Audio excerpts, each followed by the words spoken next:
Hello, everybody. Welcome to Mubari's podcast. This is Hashmat Mubaris, your host. Today, we are honored, guys, to welcome Jake Lace to Mubari's podcast. Jake is a sustainability and a strategy leader known for building cross-sector partnership that connect businesses, policies, and social impact. He works at the intersection of ESG systems thinking and long-term strategy, helping organizations move beyond profit toward purpose-driven transformation. He's affiliated with the Whole International Business School in Berlin, where he contributes as a teacher and mentor, shaping the next generation of global leaders. Jake, it's truly great to have you with us tonight in Mubarak's podcast. Thank you. Thank you, Mubarak. Happy to be here. Thank you so much once again. Actually, I've been waiting for a very long time for this opportunity, and I'm so happy to talk with you tonight. Duke, I want to start from something that sounds out in your profile. You describe yourself, I think, as a system thinker. I'm sure that is not a casual term. It suggests, you look at problems differently. Before we go into ESG and strategy, I would like to ask that when you say system thinking, what does that really mean in practice, and how does it change the way leaders approach global challenges? Yeah, so this is a sort of a question that I hear quite a bit. First of all, we need to consider that the challenges, climate change, inequalities, migration, economic instabilities, they are often very much connected. And yet we often try to solve them separately, right? So what I'm trying to get across, first of all, is that when leaders want to change these challenges, then we need to understand that they come from certain systems and choices that we have made. Right? These systems and choices have created certain structures and it has shaped these outcomes. Right? And when I generally talk about systems thinking, I talk about looking at patterns of relationships instead of focusing on single problems. Right? So systems thinking is sort of an approach that helps us to look at complex relationships and how they work with each other and how things depend with each other. So you're trying to look at the whole picture, not of all the individual parts. And when you do this, you can notice how different parts connect and affect each other and sometimes creates certain levels of feedback loops. You can see often that leadership thinking is quite linear, right? Where you say A causes B. And systems thinking is more like, well, are there any other relationships that we need to pay attention to? Are there feedback loops? Are there unintended consequences that could happen? Or what changes or who changes when we take action? Donella Meadows is sort of spearheading this system thinking in her book, Thinking in Systems. She defines systems as an interconnected set of elements that are organized in such a way that we can achieve something. And this something is really important, right? It's the systems that are built to create certain results. So, for example, if you are a social entrepreneur, that means that you should do more than just designing an intervention. You need to look at what resistance may you face. Are there political constraints? Are there cultural responses? Are there changing expectations of stakeholders that you're working with? So you need to pay attention to various circumstances, and things always change. What worked yesterday may not work today, may not Of work course. tomorrow, right? So you need to think and ask yourself, if I fix this now, what changes happen elsewhere, might happen elsewhere, right? So you're shifting. For me, this is a shift of leadership from simply fixing problems to reshaping structures. So when you think of global challenges like the United Nations SDGs, the Sustainable Development Goals, then this type of mindset encourages leaders to look beyond the programs and think in terms of a long-term approach to what type of systems we need to redesign, for example. Mhm. Yeah, thank you so much for that. Jack, sustainability is everywhere. Companies are talking about it, governments talk about it, investors demand it. But sometimes it feels like, a branding tool rather than a structural shift. From your experience, how do you distinguish between, genuine sustainability transformation and actually cooperate greenwashing? Yeah, so it's already partially in your question, right? The difference between real sustainability transformation as companies do it, um, and greenwashing is often, well, for me, it's in the commitment. It's a structural commitment. Right? Real sustainability transformation happens, and it happens only when you see how capital is allocated, how a company allocates capital, how a company governs its operations, what type of incentives does it give to executives and to people, and how the long-term strategy is defined. Because this is how long-term decisions are being shaped and are being made. And greenwashing often really lives only at the level of the communication, right? So Mhm. if you think in terms of sustainability only happening in terms of marketing reports and not reflected in the compensation of executives or not reflected in supply chain contracts or how a product is designed, then it is just a cosmetic exercise. And transformation, if a transformation is real, then you notice it. It's a transformation. And greenwashing often leaves just traces in branding and imaging. So you need to think of when you remove the marketing, if you remove the branding and the imaging, is there something left? If there's nothing left, then it's greenwashing. But if there's more to this, if there's real transformation that changes how a company operates, then you will see the real difference Mhm. there. Yeah. Uh, you work deeply in ESG, environmental, social, and governance frameworks, which are now influencing, capital flows and investor decisions. Uh, I would like to hear from you that do you believe that ESG is truly reshaping capitalism, or is it still operating within the same profit first, logic, just with better language? Yeah. So ESG in itself is not changing or reshaping capitalism. I don't think so, and I give you reasons why that I believe so.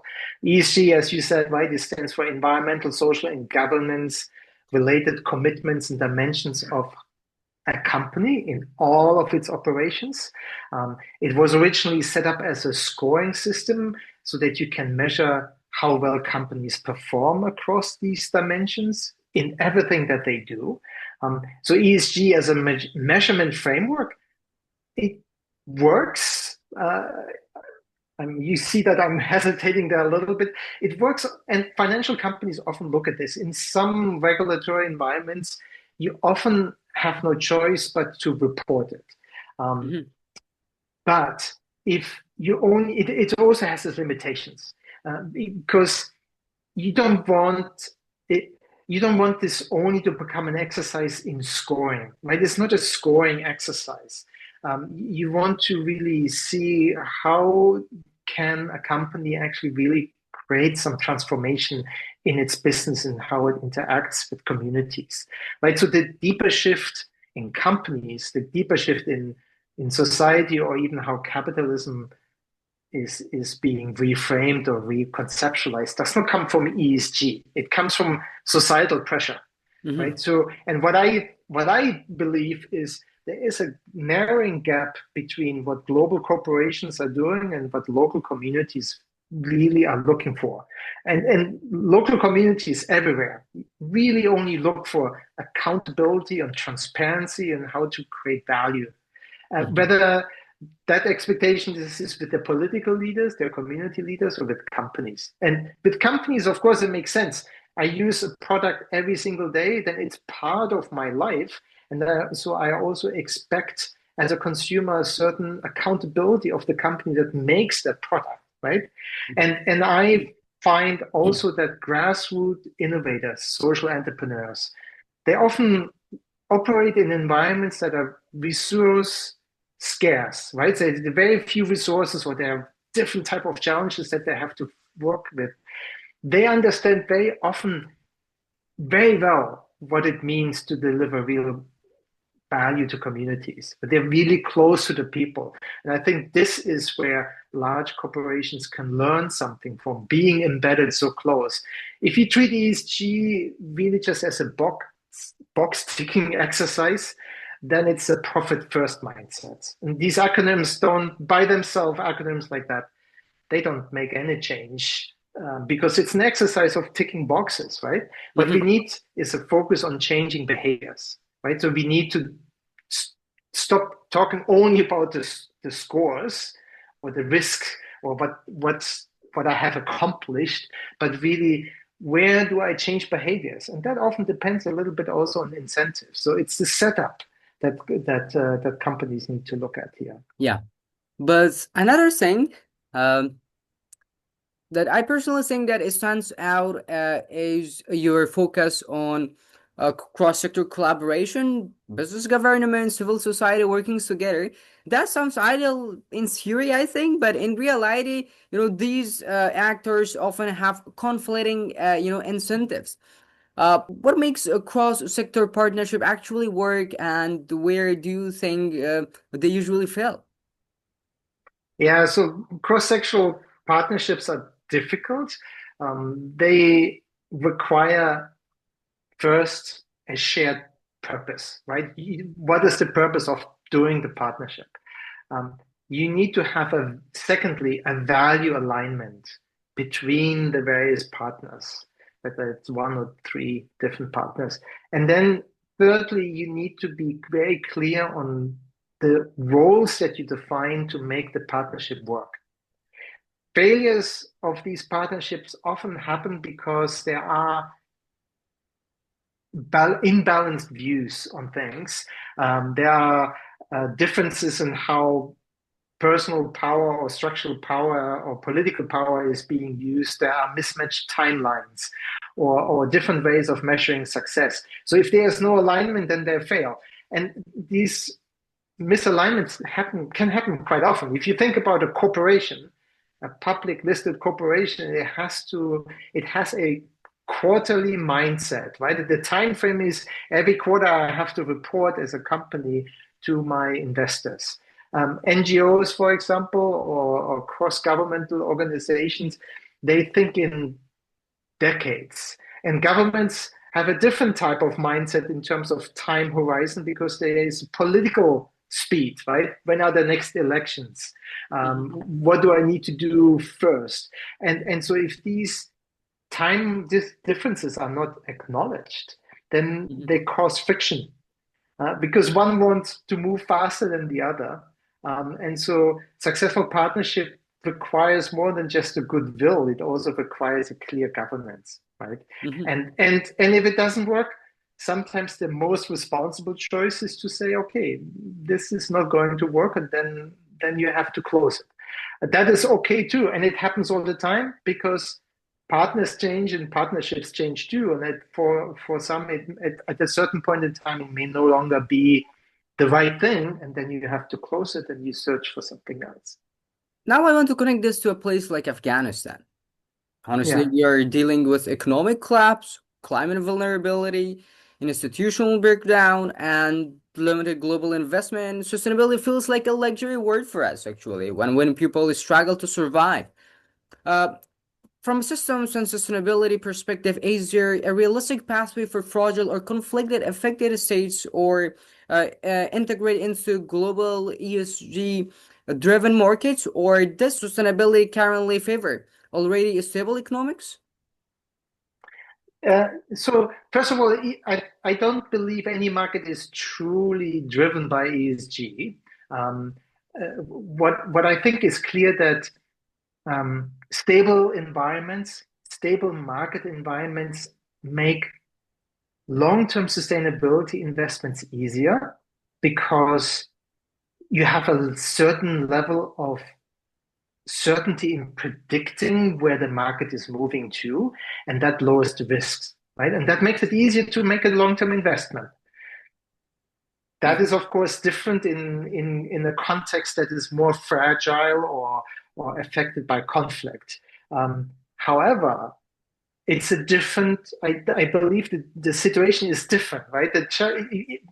Let's go back to stable economies. If you look at oil companies and automotive companies, they were established decades ago, sometimes even longer, right?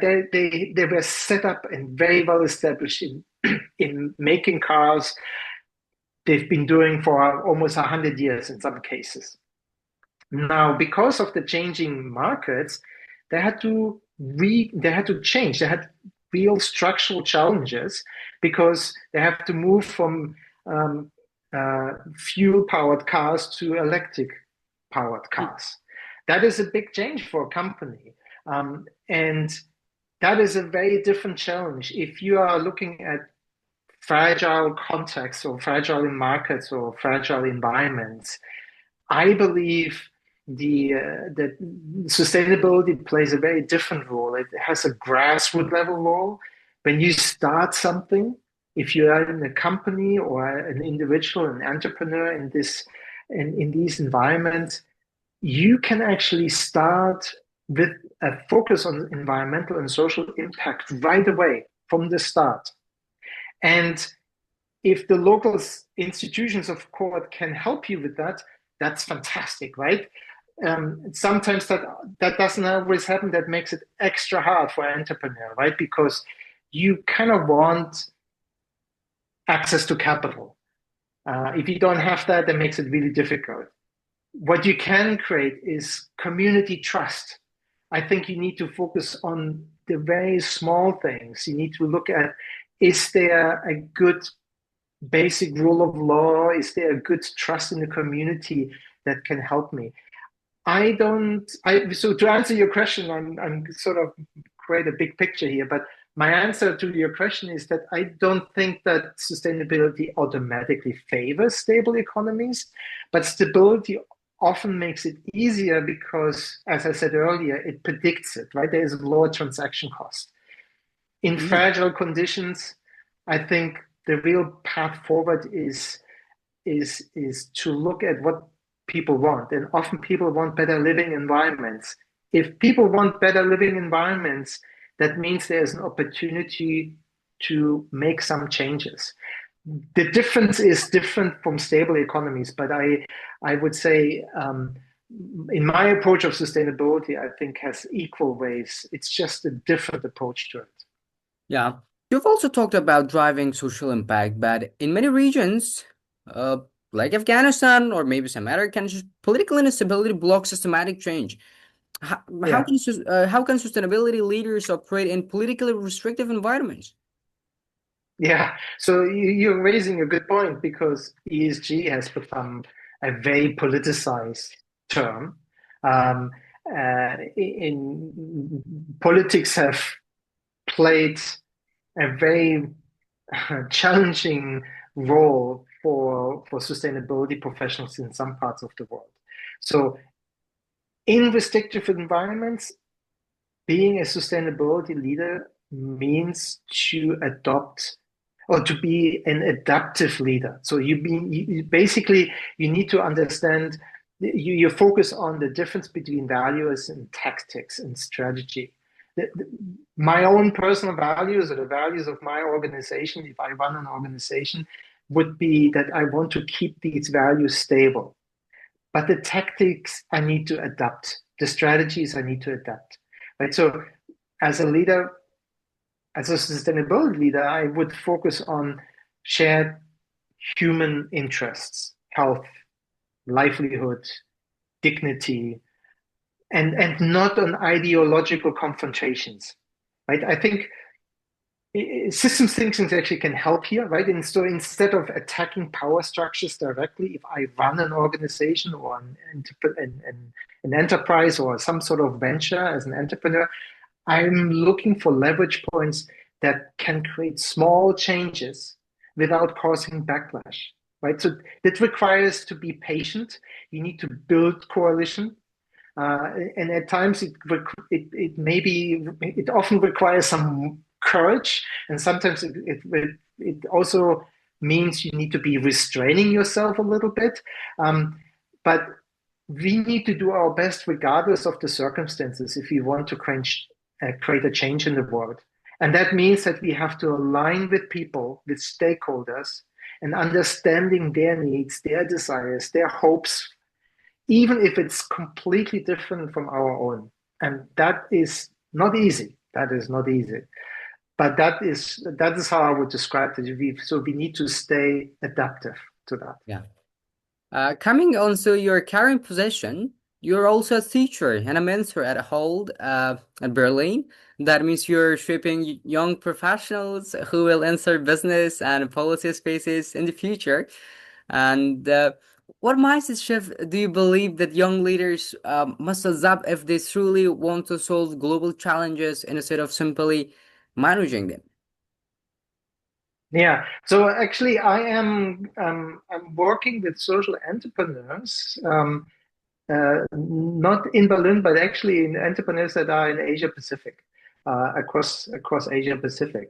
I'm based in Berlin. That is correct. I'm based in Mhm. Berlin, Germany. But my work is actually mostly in Asia Pacific at this point.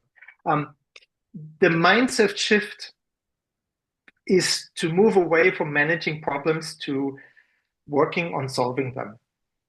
Right. So this is a shift from management to personal agency. So when you manage problems, what you're doing is you're actually maintaining the systems, in my opinion, that have caused the problem. Solving the problem, um, so this is sort of the difference in articulating this. Solving a problem can challenge and often challenge the systems. So here's where to start as a young leader. You think about your own origin and what triggered your interest in addressing a certain challenge, right? So there are three questions. What was the personal experience that has created a interest or made it sensitive to you to a particular problem so that you want to change it?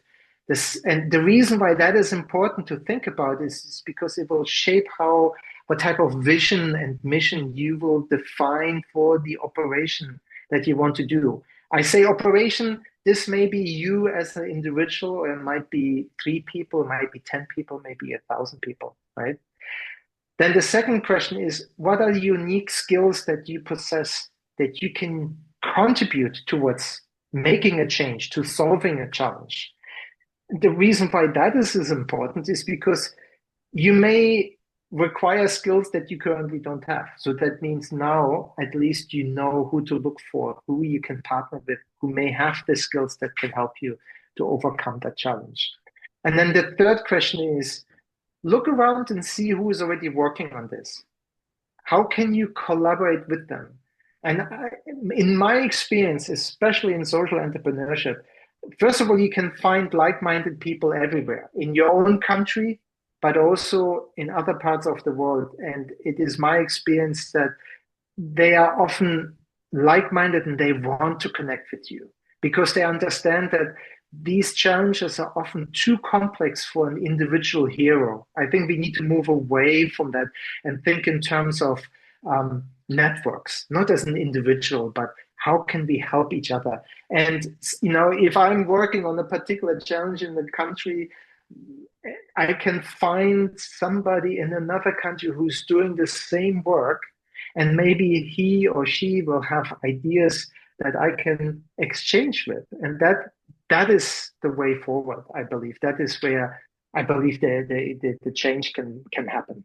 Yeah. Dear Jack, let me close on something bigger. If we look at Yeah, the next 20 or 30 years, climate risk, inequality, geopolitical instabilities, wars, and so much more. And we are clearly at the turning point. Or maybe it's my own feeling. Are you optimistic that global systems can reform themselves in time, or do you think that we are heading toward deeper fragmentation before meaningful transformation happens? yeah. So you bring me to the right point. I think that the key word here is fragmentation. Um, I am cautiously optimistic. Um, The reason why I'm cautiously optimistic is because history has shown that societies often reform after a period of fragmentation. Um, the real question is not if change will happen, it's just when and at what cost. Because systems rarely transform smoothly, right? They adapt under pressure.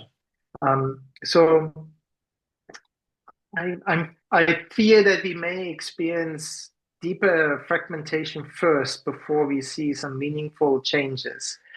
But at the same time, the fragmentation, the polarization that we see, I believe will lead is eventually to a certain level of fatigue. We'll become tired of that. If we always see the world as divided, um, and polarized and fragmented, then we will soon feel isolated. We will feel alone in our beliefs. And that is not what humanity has taught us, right? That people naturally seek belonging and want to be part of something. And if we always immediately respond to something with a very polarized view and actually empathizing and no, sorry, emphasizing the fragmentation, then I think we will eventually become very lonely in that. So I don't think that is the future. That's why I'm optimistic. Um, I will. That's also where I want to put my own contribution. Right. I know there are younger talents out there, and what really gives me hope is I can see young leaders in economic challenge situations that already create some really good change. Right. And that is where I believe we can learn from. So for me, optimism is not naive. I think it's a strategic commitment. And that's where I like to see that. I like to continue um, work with social entrepreneurs that work in really dire situations sometimes because they are creating real change in their communities, and there is a lot to learn from that. That big companies can learn from, that we all can learn from. Thank you so much once again, there, Jack, for joining us, and it was such a pleasure to have this meaningful conversation. But at the end, maybe I would like to ask your message for Afghan girls who have been denied everything, even their basic human rights, and they have been pushed out of schools, universities. I would like to have your message for them, if you would like. Yeah, so I have already sort of uh, I'm trying to think what would be a best way of saying that because my message generally I would say is very similar to what I said earlier. Um, First of all, I do not believe that any type of human problem is solved in isolation. Um, so my message would be to to believe in yourself. And look for uh, like-minded compatriots, for people around you. Um, Also, understand your communities. This is not easy, right? That is a challenge that we all face, regardless in which communities we live. Um, I can I can go here on the street and I will find people who will not agree with what with my political views or with my ideas. And sometimes, or always, we are motivated by a belief. Each one of us is motivated by a belief that we want to create a better world. Sometimes these beliefs have friction. And I think, as I said earlier, we need to be adaptive to where we are, find like-minded people, and believe in ourselves. We all have an opportunity to, even if it's a tiny, tiny step, to make some changes in the world.